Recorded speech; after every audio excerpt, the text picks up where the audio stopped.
Сәлем достар, бүгін мен осындай өте дәмді, жеген кезде осылай қытырлап тұратын, ең бастысы оп-оңай жасалатын чебуреки пісірдім.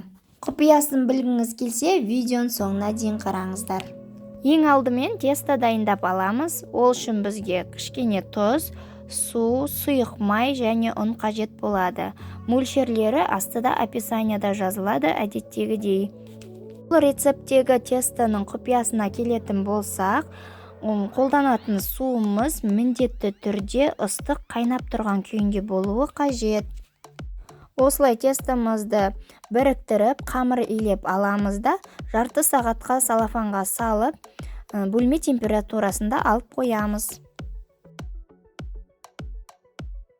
Одан кейін салмасын дайындаймыз. Фаршқа жуамызды ұсақтап турап, тұз бұрышын салып, содан кейін менің секретный специям осы роллтон специя болып табылады.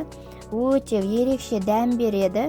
Кішкене ғана суымызды қосып, жақсылап араластырамыз, салмасы сочный болуы үшін.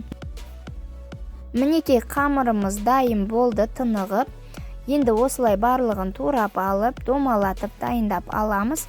Содан кейін жіңішкелетіп, жұқа қылып жайып, чебурекиларымыздың формасын дайындаймыз.